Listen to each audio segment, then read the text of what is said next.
nongeye kubasuhuza ndabifuriza kugira ibihe byiza nahe makuru agezweho. Mu Bufaransa bahagaritse gukurikirana Agathe Habyarimana. Twebwe turatangaye cyane. Ikintu rero gitangaje ni ukubona yuko ejo ku mugoroba abo bajuje nyene bohereje iyo ordonnance bongeye bagatanga iyo noriyo ivuga ngo nta bimenyetso bihagije. Nicyo kintu tutumva na gato. Naho igipimo cy'inyungu fatizo ya Beneri cyazamuwe kigera kuri 6.75%. Mu karere ka Gasabo hari umugabo wishe umwana we arimo kugerageza gukubita nyina. Na Amerika yavuze ko isinywa ry'amasezerano hagati ya Kongo na M23 riri hafi. Mu gihugu cy'u Burundi ho General Bertin Gahungu wigeze kuyobora urwego rushinzwe iperereza yatawe muri yombi. Muri aya makuru turababwira impamvu. Nigeria yirukanye ku butaka bwayo abanyamahanga 102 biganjemo abashinwa. Ni mu gihe Amerika yo yohereje ubwato butatu bw'intambara hafi ya Venezuela. Uburusiya bwagabye ibitero bya drone zirenga 570 kuri Ukraine. Ngizo zimwe mu ngingo z'ingenzi zigize amakuru ya none tariki ya 22 z'ukwa 8 kwa 2025 mugiye kugezwaho nanjye Jean Dodier Kanijabo mu kanya turayarambura. Banu mufite imodoka za hybrid mwaba muzi ko zigira umwihariko w'uburyo zitabwaho. Muti kagira inkuru rero. Yego, maintenance y'imodoka za hybrid irihariye rwose. Abantu benshi imodoka zabo zikomeje kwangizwa no gukorerwa maintenance nabi cyangwa zigakorwa n'abatabifitiye ubumenyi bikabiri kuziganisha mu kwangirika no kuziteza ibindi bibazo bya hato na hato. Wabaribajije impamvu hora mu igaraje mu gihe hari abandi imodoka zabo zikiri urwembe nyamara mwaraguze zo mu mwaka umwe. Sigaho kwiyangiriza kuko maintenance y'izi modoka za hybrid bo bagutanze kumenya ibanga ryayo. Ntarindi rero uretse kumenya Auto Korea Maintenance Limited. Ngabo bahanga bazi gusuzuma no kugufasha kubungabunga imodoka ya hybrid mu buryo bwose bushoboka. Witesha agaciro imodoka yawe yishyira inzobere mu bya teknoloji y'imodoka zigezweho kuko nabo bagufitiye aba engineer babirambyemo. Aba banakugira inama zagufasha ubwawe kugira ubumenyi bwo kwita ku modoka yawe bitabaye ngombwa kuyizana mu igaraje. Muri Auto Korea Maintenance Limited nibo bafite amavuta kabuhariwe mu bijyanye no gusukura moteri z'imodoka za hybrid ndetse no gukorera maintenance systeme zazo zose. Ubwo kandi namwe mufite imodoka zo mu bwoko bwa Kia na Hyundai nizere ko mwamaze kumenya neza ko muri Auto Korea Maintenance Limited ariho honyine hari Prolines na products zibafasha gukomeza kurambana izo modoka no kuzirinda kwangirika kwa hato na hato. Dukorera igikondo kuri Mereze ya mbere iruhande rwo kwa Padiri. Hamagara 07 86 20 60 54. Ikaze muri amakuru arambuye duhereye ku Bufaransa bwahagaritse gukurikirana Agathe Habyarimana. Abacamanza bakuru perereza mu Bufaransa batesheje agaciro ibirego kuri Agathe Kanziga Habyarimana, umugore wahoze ari perezida w'u Rwanda Juvenal Habyarimana. Madame Kanziga amaze imyaka ikabakaba 20 akorwaho iperereza n'inzego z'ubucamanza mu Bufaransa ku birego bishingiye ku byaha bya jenoside yakorewe abatutsi. Byatanzwe n'amashyirahamwe afasha abarokotse jenoside gukurikirana abaregwamo kuyigiramo uruhare. Ibiro ntaramakuru by'Abafaransa AFP bivuga ko abacamanza batangaje ko nta bimenyetso byerekana ko Madame Kanziga y'imyaka 82 yagize uruhare muri jenoside bityo ko nta mpamvu yo gukurikiranwa n'umucamanza. Nyuma yo kumenya icyemezo cy'urukiko, Dafroze Gauthier wo muri Collectif des Partis Civils pour le Rwanda yareze Agathe Kanziga Habyarimana yagize ati: mu by'ukuri byadutangaje cyane kuko hari igipapuro abajuje boherereje abareze kwebwe hashize imyaka n'imyaka igipapuro cyitwa Ordonnance de rejet de demande d'acte. Ni ukuvuga ngo ntibashaka gukomeza amaperereza. Donc rero baduha amezi 3 kugira ngo dusubize iyo nyandiko yitwa ordonnance. Baduha amezi 3 agomba kurangira uyu munsi. Twarabishubije byose ni igipapuro kinini cyane gifite amapaje 178. Twabishubije muri iyi weekend.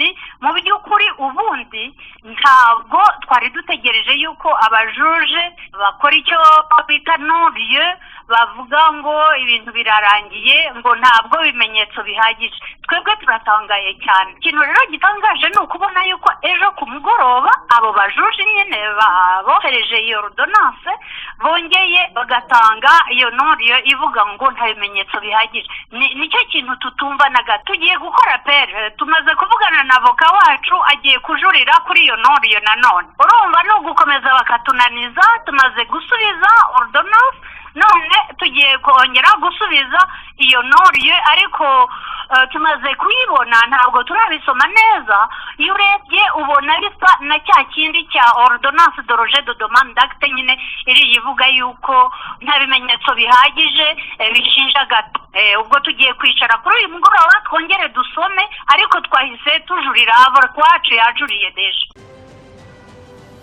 naho igipimo cy'inyungu fatizo ya beneri cyazamuwe kigera kuri 6.75 ku ijana. Banki Nkuru y'u Rwanda yazamuye igipimo cy'inyungu fatizo yayo kiva kuri 6.5 ku ijana kigera kuri 6.75 ku ijana, nyuma y'uko cyari kimaze igihe kidahinduka. Isobanura ko bigamije kurinda uko umuvuduko w'ibiciro ku masoko warenga igipimo cyo hagati ya 2.8 ku ijana cyiyemejwe. Umuvuduko w'ibiciro ku masoko mu kwezi kwa karindwi wari kuri 7.3 ku ijana uvuye kuri 7 mu kwezi kwari kwabanje. Beneri isobanura ko mu gihembwe cya mbere cy'umwaka uyu muvuduko utigeze urenga igipimo cya beneri kuko wagumye hagati ya 2.8 ku ijana. Imibare ya beneri igaragaza ko umuvuduko w'izamuka ry'ibiciro ku masoko uzaba uri hafi kuri 7.1 ku ijana uyu mwaka na 5.6 ku ijana mu 2026. Sora Yakuzi yaremye guverineri wa beneri yatangaje ko urwunguko rwa beneri rwongerewe rukagera kuri 6.75 ku ijana ruvuye kuri 6.50 ku ijana, nk'ikigero banki ibona ko kizafasha mu kugumisha umuvuduko w'izamuka ry'ibiciro mu mbago ngenderwaho. Beneri isobanura ko ubukungu bw'u Rwanda bukomeje kuzamuka kuko bwiyongereye ku kigero cyo hejuru mu gihembwe cya mbere cya 2025 aho bwazamutseho 7.8 ku ijana. Iri zamuka ryaturutse ku kwiyongera k'umusaruro w'urwego rwa serivisi n'uw'inganda hamwe n'umusaruro uringaniye wabonetse mu buhinzi. Beneri isobanura ko nubwo hagaragara ihindagurika mu ngamba z'ubucuruzi mpuzamahanga, ibipimo by'ubukungu bigaragaza ko ubukungu bw'u Rwanda buzakomeza kuzamuka ku kigero cyo hejuru mu gihembwe cya kabiri cy'uyu mwaka, ahanini biturutse ku kwiyongera kw'ibikorwa byo mu rwego rwa serivisi n'urw'inganda. Hagati aho icyuho hagati y'ibyoherezwa n'ibitumizwa mu mahanga cyaragabanutse biturutse ku kwiyongera kw'ibyoherejwe mu mahanga. Mu gihembwe cya kabiri cy'uyu mwaka agaciro k'ibicuruzwa byoherezwa mu mahanga kazamutseho 15.5 ku ijana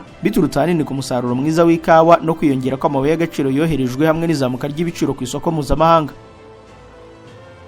Naho impeshyi irakomeje nk'uko bisanzwe. Ikigo cy'u Rwanda gishinzwe ubumenyi bw'ikirere Meteo Rwanda cyatangaje ko mu gice cya gatatu cy'ukwezi kwa munani kuva ku itariki ya 21 kugeza ku ya 31 mu Rwanda hateganyijwe ibihe by'izuba risanzwe ry'impeshyi. Ubushyuhe biteganyijwe buri ku gipimo cy'ubushyuhe busanzwe buboneka mu gice cya gatatu cy'ukwezi kwa munani. Ubushyuhe bwo hejuru buri hagati ya °C 18 na 30 bukaba buteganyijwe mu bice bitandukanye by'igihugu. Ubushyuhe buke buri hagati ya °C 18 na 20 buteganyijwe mu turere twa Nyabihu mu burengerazuba bw'u Rwanda, mu karere ka Musanze mu majyaruguru no mu burasirazuba bw'akarere ka Rubavu. Ubushyuhe bwo hasi buteganyijwe ngo buri kuri °C 6 na 16, ahateganyijwe gukonja cyane kurusha ahandi hateganyijwe ubushyuhe buri hagati ya °C 6 n'8 ni mu karere ka Nyabihu. Mu turere twa Musanze, Nyamagabe, Inyaruguru, Irusizi, Nyamasheke, Rutsiro na Rubavu imvura iri hagati ya milimetero 20 na 25 niyo nyinshi iteganyijwe mu majyaruguru y'uturere twa Rubavu, Nyabihu, Musanze na Burera. Indi mvura iteganyijwe mu turere twa Ngororero, Muhanga, Gakenke, Rulindo, Gicumbi, Nyamagabe na Nyaruguru. Mu makuru avuga mu turere Gasabo, umugabo yishe umwana we arimo kugerageza gukubita nyina. Ubushinjacyaha ku rwego rwisumbuye rwa Gasabo bwaregeye urukiko rw'ibanze rwa Gasabo dosiye y'umugabo ukurikiranyweho gukubita umugore we igiti kigafata umwana yarahetse bikamuviramo urupfu. Byabaye ku itariki ya 2 z'uku kwa munani mu mudugudu wa Kagese mu kagari ka Rusheshe mu murenge wa Masaka y'akarere ka Kicukiro. Ubwo uregwa yagiranaga amakimbirane n'umugore we akamukubita igiti kigafata umwana yarahetse mu mutwe. Umwana yajyanywe kwa muganga bukeye ahita apfa. Uregwa yemera icyaha akurikiranyweho nk'uko inkuru y'ubushinjacyaha bukuri bivuga. Asobanura ko intandaro y'amakimbirane yaturutse kuri telefone y'umuvandimwe we yari yaburiye mu rugo bagakeka ko yibwe n'umugore we. Icyaha cyo gukubita cyangwa gukomeretsa byateye urupfu giteganywa kandi kiganishwa ingingo ya 11 y'itegeko ryo mu 2023 rihindura irya 2018 riteganya ibyaha n'ibihano muri rusange. Ahanyuze magendu ahanyuzwa n'imbunda. CP Emmanuel Hatari. Abaturage bo mu karere ka Rubavu mu mirenge hano imbibi na Repubulika ya Demokarasi ya Kongo basabwe kwirinda ibyaha byambukiranya imipaka birimo magendu imunga ubukungu bw'igihugu, ndetse banibutswa ko aho inyuzwa ashobora kwambukirizwa n'imbunda zihungabanya umutekano w'igihugu. Byagarutsweho mu butumwa bwahawe abaturage batandukanye mu mirenge ya Cyanzarwe na Rubavu hano imbibi na Repubulika ya Demokarasi ya Kongo muri gahunda yo kubegera no kubakemurira ibibazo. Umuyobozi wa polisi y'u Rwanda mu burengerazuba CP Emmanuel Hatari mu mpanuro yahaye aba baturage yabasabye kwirinda magendu kuko aho inyuzwa ashobora kwambukirizwa imbunda zihungabanya umutekano w'igihugu. Ati murasabwa kwirinda ibyaha nyambukiranyamipaka birimo icyo kwinjiza magendu, ibiyobyabwenge, inzoga zitemewe, guca mu nzira zitemewe n'ibindi byose bigira ingaruka ku mibereho yanyu bikanadindiza iterambere ry'igihugu. Iyo abantu bacuruje mu buryo bwemewe bakunguka, igihugu kibona imisoro nacyo kikabegereza ibikorwa remezo mugatera imbere. None turemerera abantu bamwe bakayinyereza bakayishyira mu nda zabo, amashuri, imihanda twakabonye tukaba turabibuze. Nimuze dufatanye tubarwanye kuko hanyuze magendu hatananirwa kunyuzwa imbunda. Yibukije kandi aba baturage ko inzira abanyuza mu magenda ari nazo zakoreshwaga n'abacengezi baje guhungabanya umutekano w'u Rwanda, ari naho yahereye ababwira ko ufatiwe wese mu nzira zitemewe abihanirwa n'amategeko. CP Emmanuel Hatari kandi yasabye abaturage kwirinda ibyaha bitandukanye bikozwe mu bufatanye bwa buri umwe kuko bidindiza iterambere ryabo. Kurandura amagendo ni kimwe mu bibazo biraje ishinga ubuyobozi bw'intara y'Uburengerazuba, ari naho guverineri Ntibitura uyobora iyi ntara ahera asaba abaturage kwambuka, ariko ibyo bahashye bakabyambutsa binyuje mu nzira zemewe n'amategeko. naho mu karere ka Rutsiro imiryango 711 yasenyewe n'ibiza ntiratuzwa. Ubuyobozi bw'akarere ka Rutsiro bwavuze ko bugifite imiryango 711 yasenyewe n'ibiza mu kwezi kwa gatanu 2023 itarabasha kubonerwa inzu zo guturamo ziri ahadashobora gushyira ubuzima bwayo mu kaga. Ibi ni bimwe mu by'umuyobozi w'akarere ka Rutsiro Kayitesi Dative yagarutseho, aho yavuze ko iyi miryango yose ifite ibibanza ariko kuko ubushobozi buzajya buboneka nayo izatuzwa. Ati kuva mu 2023 kugeza mu kwa gatandatu 2025 mu karere ka Rutsiro hamaze kubakirwa imiryango 406 yagizweho ingaruka n'ibiza yimuriwe atashyira ubuzima bwayo mu kaga. Gusa turacyafite ikibazo cy'imiryango 711 itarabasha gutuzwa, ariko nayo ku bushobozi buzajya buboneka nayo izubakirwa. Mu mudugudu w'icyitegererezo wa Karungu umurenge wa Kivungu ni hamwe mu hari kubakirwa imiryango irenga 20 yasenyewe n'ibiza. Minisiteri y'ibikorwa by'ubutabazi ku bufatanye na Banki y'Isi mu mwaka w'ingengo y'imari wa 2025 na 2026 muri aka karere ivuga ko hari imiryango nayo yasenyewe n'ibiza. Biteganyijwe ko mu turere 7 tw'intara y'Amajyaruguru n'Uburengerazuba hazubakirwa imiryango 2978 yasenyewe n'ibiza byashegeshize intara mu kwa gatanu 2023. Imiryango izubakirwa niyo mu turere twa Karongi, Rutsiro, Rubavu, Nyabihu, Ngororero, Burera na Musanze. Ibiza byabaye mu ijoro ry'itariki ya 2 rishyira ya 3 z'ukwa gatanu kwa 2023 byibasiye intara z'Amajyaruguru, Uburengerazuba n'Amajyepfo bihitana abantu 135, inzu zirenga 2100 zangirika igice, naho izindi 2763 zisenyuka burundu. Mu kanya aya makuru turakomereza kuyavugwa hanze y'u Rwanda. Bantu mufite imodoka za hybrid mwaba muzi ko zigira umwihariko w'uburyo zitabwaho. Muti kagira inkuru rero. Yego, maintenance y'imodoka za hybrid irihariye rwose. Abantu benshi imodoka zabo zikomeje kwangizwa no gukorerwa maintenance nabi cyangwa zigakorwa n'abatabifitiye ubumenyi, bikabiri kuziganisha mu kwangirika no kuziteza ibindi bibazo bya hato na hato. Wabaribajije impamvu uhora mu igaraje mu gihe hari abandi imodoka zabo zikiri urwembe nyamara mwaraguze izo mu mwaka umwe. Sigaho kwiyangiriza kuko maintenance y'izi modoka za hybrid bo bagutanze kumenya ibanga ryayo. Nta rindi rero uretse kumenya Auto Korea Maintenance Limited. Ngabo bahanga bazi gusuzuma no kugufasha kubungabunga imodoka ya hybrid mu buryo bwose bushoboka. Witesha agaciro imodoka yawe, yishyira inzobere mu bya teknoloji y'imodoka zigezweho kuko nabo bagufitiye aba engineer babirambyemo. Aba banakugira inama zagufasha ubwawe kugira ubumenyi bwo kwita ku modoka yawe bitabaye ngombwa kuyizana mu igaraje. Muri Auto Korea Maintenance Limited nibo bafite amavuta kabuhariwe mu bijyanye no gusukura moteri z'imodoka za hybrid ndetse no gukorera maintenance system zazo zose. Ubwo kandi namwe mufite imodoka zo mu bwoko bwa Kia na Hyundai, nizere ko mwamaze kumenya neza ko muri Auto Korea Maintenance Limited ariho honyine hari Prolines na products zibafasha gukomeza kurambana izo modoka no kuzirinda kwangirika kwa hato na hato. Dukorera igikondo kuri Merezi ya mbere iruhande rwo kwa Padiri. Hamagara 07 86 20 60 54.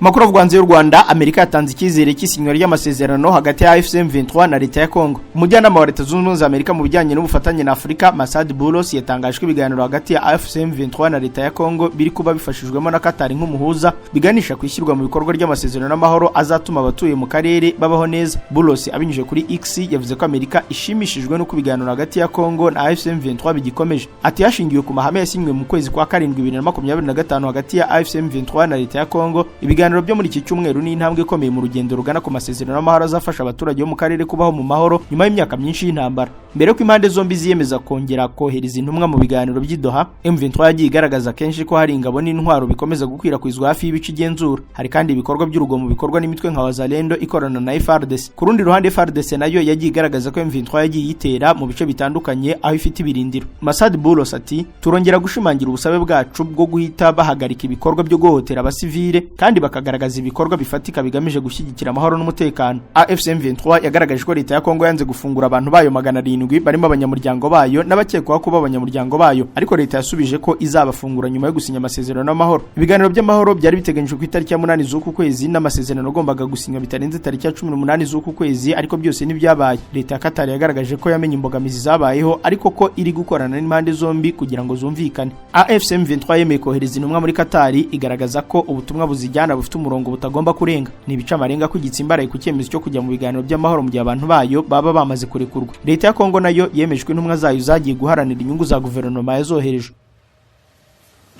I Kinshasa abanyamategeko ba leta basabye urukiko kwemeza ko Kabila ari umunyarwanda. Abanyamategeko baharanira inyungu za Repubulika ya Demokarasi ya Kongo basabye urukiko rukuru rw'igisirikare cy'iki gihugu guhamya Joseph Kabila ibyaha ashinjwa nk'umunyarwanda, bahamya ko yiyitiriye Laurent Désiré Kabila. Aba banyamategeko basobanuye ko Kabila yahoze yitwa Hippolyte Kanambe kandi ko yari umunyarwanda wari ushinzwe ibikoresho mu ngabo z'u Rwanda, ahindura inkomoko ye kugira ngo ayobore iki gihugu mu gihe cy'imyaka 18. Kabila ashinjwa ibyaha birimo gufata ku ngufu, kwica urubozo, ubwicanyi no kuzimiza abantu nk'ibyaha byibasiye inyoko muntu, kugaba ibitero ku basivile, ku nkambi, ku bitaro, ku mashuri, ubuhotozi bwo ku rwego mpuzamahanga no gusahura nk'ibyaha by'intambara. Ashinjwa kandi icyaha cyo kuba umutwe w'ingabo utemewe n'amategeko, kutera inkunga ndetse no kugambanira igihugu. Ubushinjacyaha buhamya ko Kabila ari we muyobozi w'ihuriro AFC M23 kandi ngo yanabigaragaje ubwo yasuraga imijyi ya Goma na Bukavu mu kwa gatanu no kwa gatandatu. Ku cyaha cyo gusahura, abanyamategeko ba leta babwiye urukiko ko Kabila yasahuye umutungo kamere w'igihugu akusanya ufite agaciro ka miliyari 32 z'amadolari, bityo ko urukiko rukwiye gutegeka ko ufatirwa. Bahamije ko umutungo we muri iki gihe urenze wa Aliko Dangote utunze kurusha abandi muri Afurika. Ku cyaha cyo kugambanira igihugu, abanyamategeko bagaragaje ko gikorwa n'umwene gihugu, bityo ko Kabila adakwiye kugihamywa n'urukiko kuko atari umunyekongo, ahubwo ko akwiye guhamywa icyaha cyo kuba maneko y'igihugu cy'amahanga nk'umunyamahanga. Nubwo abanyamategeko baharanira inyungu za Kongo muri urubanza bahamya ko Kabila yahinduye imyirondoro ubwo urubanza rwatangiraga tariki ya 25 z'ukwa karindwi uyu mwaka, ubushinjacyaha bwemeje ko ari umuhungu wa Laurent Désiré Kabila na Sifa Mahanya.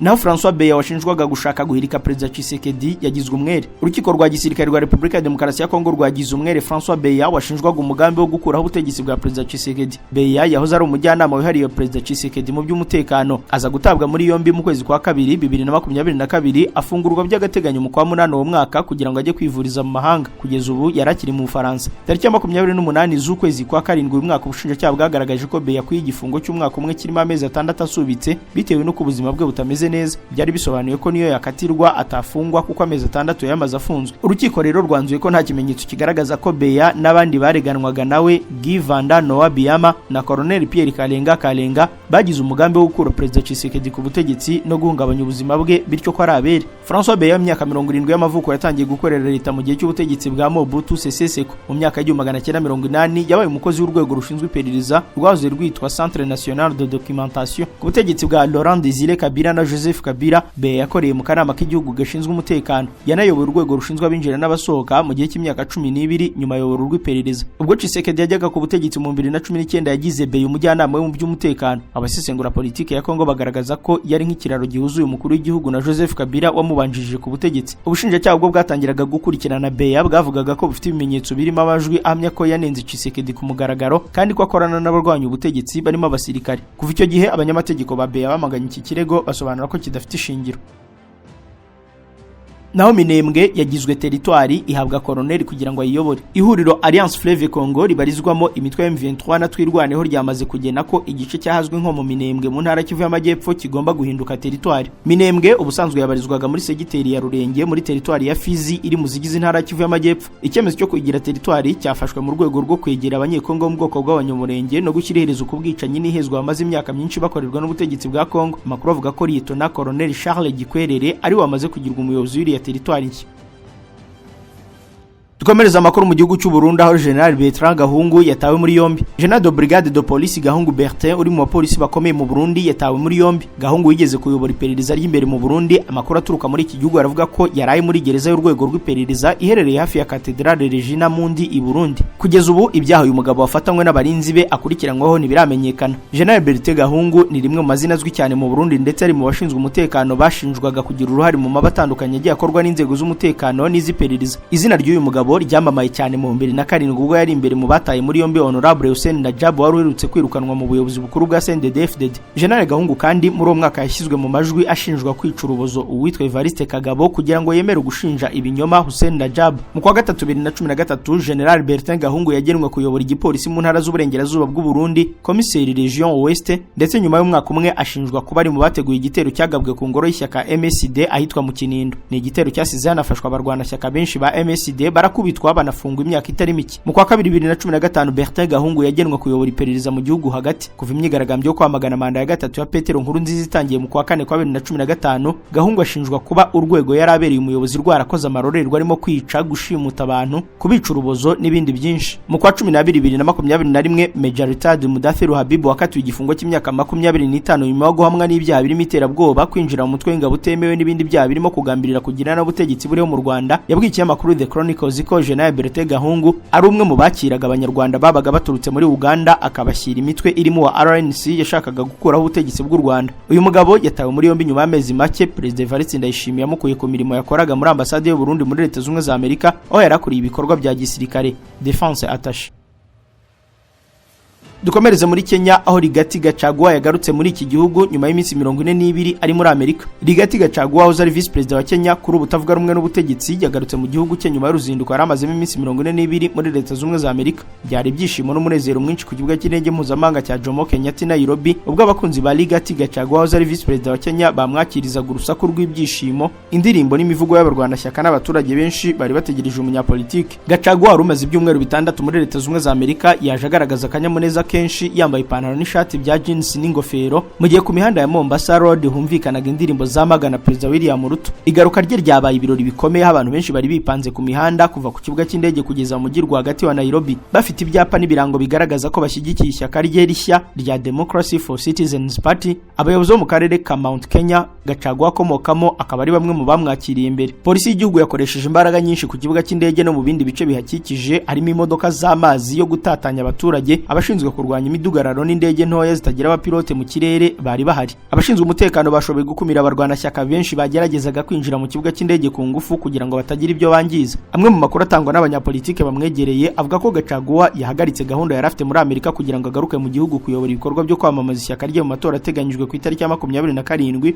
z'ukwa 11, harimo n'ay'abadepite mu karere ka Malava mu burengerazuba bwa Kenya. Bamwe mu bamushyigikiye barimo nk'uwitwa Mwangi Mulaya bagaragaje ko intego yabo ari ugukuraho ubutegetsi bwa Perezida William Ruto. Nyuma yo kugera i Nairobi, byari biteganyijwe ko Gachagua ayobora imyigaragambyo igana ku kibuga cya Kamukunji, aho azakoreshereza inama rusange. Guverinoma yatangaje ko iri bukurikiranire hafi ibyo bikorwa kugira ngo bitazaba intandaro y'imvururu. Minisitiri w'umutekano muri iki gihugu yavuze ko ibi bikorwa bya Gachagua nibigaragaramo imvururu cyangwa akajagari, hazafatwa ibyemezo bikomeye kandi bishingiye ku mategeko.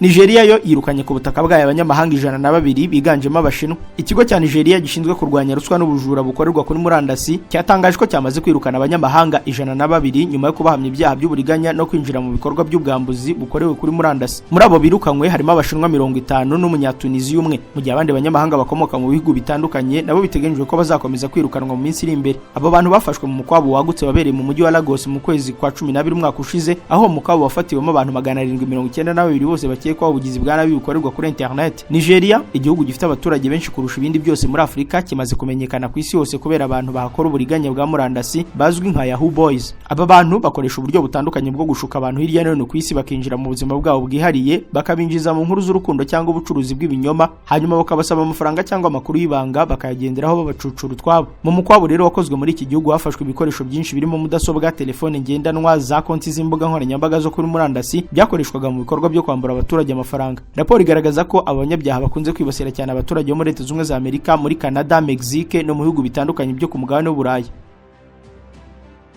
Dukomereze kuri Amerika yohereje ubwato butatu bw'intambara hafi ya Venezuela. Perezida Donald Trump wa Leta Zunze za Amerika yafashe icyemezo cyo kohereza ubwato butatu bw'intambara hafi y'inkengero za Venezuela mu rwego rwo guhashya icuruzwa ry'ibiyobyabwenge. Trump yatangaje ibi mu gihe umwuka mubi ibihugu byombi ukomeje kwiyongera. Nubwo Amerika na Venezuela bimaze imyaka myinshi bidacana uwaka, gushyira ingabo hafi ya Venezuela byakozwe mu gihe Trump ari gukaza igitutu kuri mugenzi wa Venezuela Nicolas Maduro. Nk'ubu Trump yakubye kabiri igihembo cy'uzagaragaza ko Maduro acuruza ibiyobyabwenge kigera kuri miliyoni 50 z'amadolari. Kuri inshuro yohereje ubwato butatu bw'intambara hafi y'amazi magara akikije Venezuela agamije gukumira ibyo yise ubucuruzi bw'ibiyobyabwenge. Ubutegetsi bwa Trump buteganya kandi kohereza abasirikari 4,000 bo mu ngabo zirwanira mu mazi muri iki gice cya Caraïbe hafi y'inkengero za Venezuela. Umuvugizi w'ibiro bya Perezida wa Leta Zunze za Amerika Caroline Leavitt yavuze ko Trump azakoresha ibishoboka byose kugira ngo abuze ibiyobyabwenge kwinjira muri Amerika. Umubano hagati y'ibi bihugu byombi wazambye ku ngoma ya Hugo Chavez wayoboye Venezuela hagati y'1999 na 2013. Ku bwa Hugo Chavez, iki gihugu cyo muri Amerika y'Amajyepfo cyubatse umubano ukomeye n'ibihugu bitacanaga uwakana Amerika birimo Ubushinwa, Cuba, Uburusiya, Irani n'ibindi. Amerika Amerika ishinja Venezuela kutimakaza ihame rya demokarasi, gupfukirana ubwisanzure bw'itangazamakuru no kutubahiriza uburenganzira bwa muntu. Ubwo Chavez akimara gupfa yakorewe mu ngatana Nicolas Maduro mu 2013 kugeza uyu munsi, Amerika na Venezuela ni agaca n'inkoko. Mu 2018 Amerika n'ibindi bihugu byinshi byanze kwemera intsinzi ya Nicolas Maduro, bavuga ko amatora yabaye mu buriganya. Amerika yahisemo gushyigikira umuyobozi w'abatavuga rumwe n'ubutegetsi Juan Guaido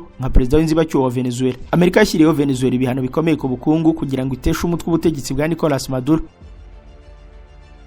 Na Amerika kandi yahannye abashinjacyaha babiri b'urukiko mpuzamahanga ibaziza gukurikirana ingabo zayo n'iza Isiraheli. Amerika yashyizeho ibihano kuri bamwe mu bacamanza n'abashinjacyaha b'urukiko mpuzamahanga mpanabyaha ICC bashinjwa kugira uruhare mu gukurikirana imanza zerekeye abasirikare b'Abanyamerika n'abayobozi ba Isiraheli. Itangazo rya Minisiteri y'Ububanyi n'Amahanga ya Amerika rivuga ko umucamanza Kimberly Prost yashyizwe ku rutonde rw'abafatiwe ibihano kubera ko yemeye iperereza rya ICC ku myitwarire yaranze zimwe mu ngabo za Amerika muri Afghanistan. Ni mu gihe umucamanza Nicolas Yan Guilu we yashyiriweho ibihano kubera gusohora impapuro zo guta muri Minisitiri w'Intebe wa Israel Benjamin Netanyahu hamwe n'uwahoze ari Minisitiri w'Ingabo z'iki gihugu Yoav Gallant bashinjwa ibyaha by'intambara muri Gaza. Yavuze ko kuri urwo rutonde hongerwaho abashinjacyaha bungirije barimo Nazat Shamem Khan na Mame Mandiaye Nianga, nabo bashyizwe ku rutonde rw'abafatiwe ibihano kubera ko bashyigikiye izo mpapuro zo guta muri yombi abo bayobozi. Cyakora yaba Amerika cyangwa Israel nta na kimwe kiri muri ICC. Uru rukiko mpuzamahanga mpanabyaha ICC rwamaganye ibyo bihano, ruti ni igitero gikomeye kigabwe ku ngingo y'ubwigenge bwa ICC ku gutanga ubutabera bunoze hashingiwe ku masezerano yashyizweho umukono n'ibihugu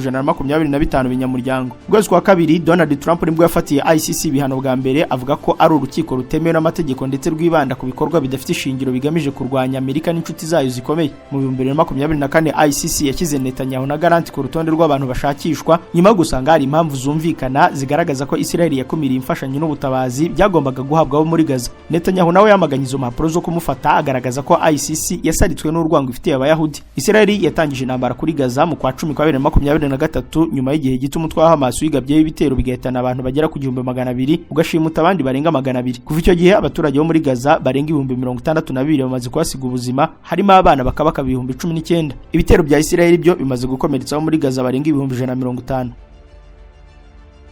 Dukomereze kuri Israel rero ishinja Ubufaransa gukongeza urwango mu Bayahudi. Minisitiri w'Intebe wa Israel Benjamin Netanyahu yashinje Perezida w'Ubufaransa Emmanuel Macron gukongeza urwango rugirirwa Abayahudi kubera gahunda yimirije imbere yo kwemera leta ya Palestine. Netanyahu yavuze ko urwango ku Bayahudi rwiyongereye mu Bufaransa nyuma y'itangazo rya Macron yatangaje mu kwezi gushize avuga ko mu nteko rusange y'umuryango w'abibumbye igiye kubera i New York azatangaza ko Palestine ikwiye kwigenga. Mu ibaruwa yandikiye Macron, Netanyahu yagize ati guhamagarira ishingwa rya leta ya Palestine ni ukongera ikibatsi ku bijyanye n'urwango abantu bagirira Abayahudi. Diplomasi ni ukubogamira ku ruhande rumwe, ni ugutera ingabo mu bitugu Hamas bigatuma ikomeza kwinangira ku kurekura abaturage yashimuse, bigatera imbaraga ababangamira Abayahudi bo mu Bufaransa. Netanyahu kandi yasabye Macron kurwanya urwango ku Bayahudi rukomeje gufata indi ntera mu Bufaransa, ati nimusimbuze ubushake buke bwanyu ibikorwa bifatika, mureke guheza inguni ahubwo mukemura ikibazo. Ibiro bya Perezida w'Ubufaransa byavuze ko ibyo birego ari ukuyobya abantu, bishimangira ko Ubufaransa buzahora burinda abaturage babwo b'Abayahudi. Ibiro bya Macron byongeyeho ko ibyo Netanyahu yavuze ari ibinyoma kandi ko Ubufaransa bwiteguye kubisubiza mu buryo bukwiye. Israel ikomeje kotswa igitutu n'amahanga kubera intambara imaze guhitana abarenga 62,000 bo muri Palestine. Iki gihugu kandi gishinjwa gukumira inkunga zijyanwa muri Gaza, ariko cyo kikavuga ko Hamas ari yiribigiramo uruhare.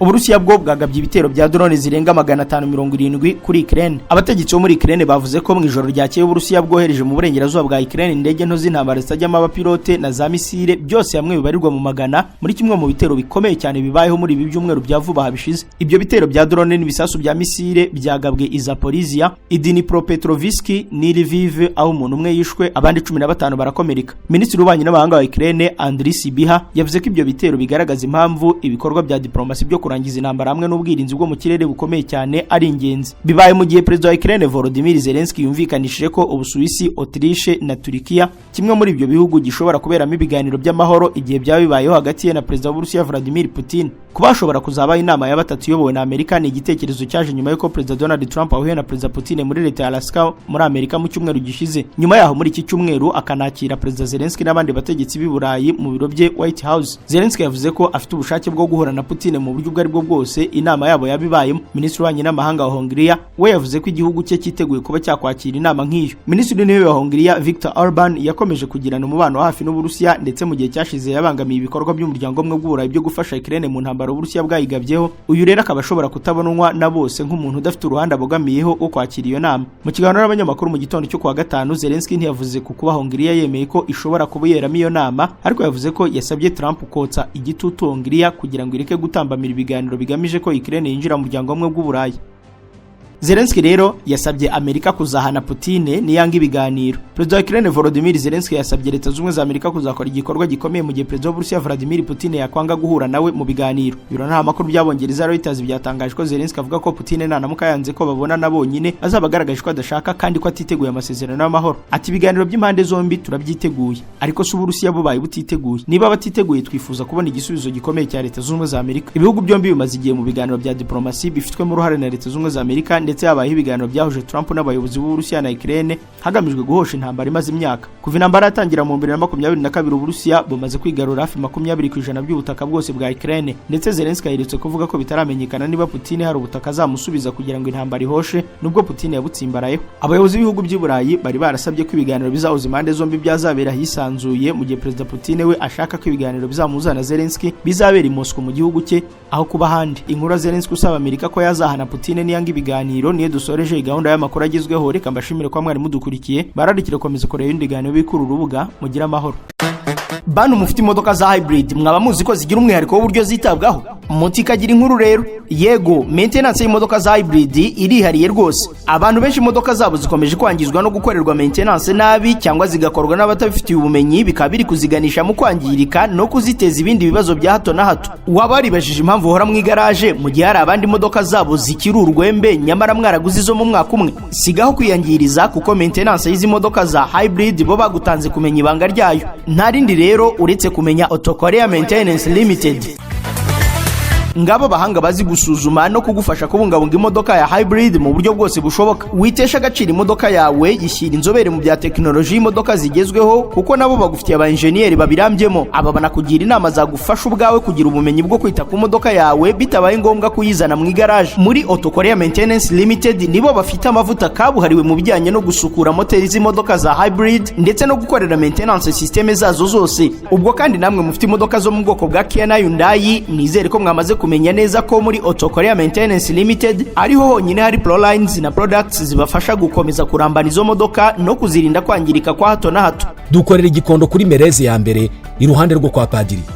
Hamagara 07 86 20 60 54.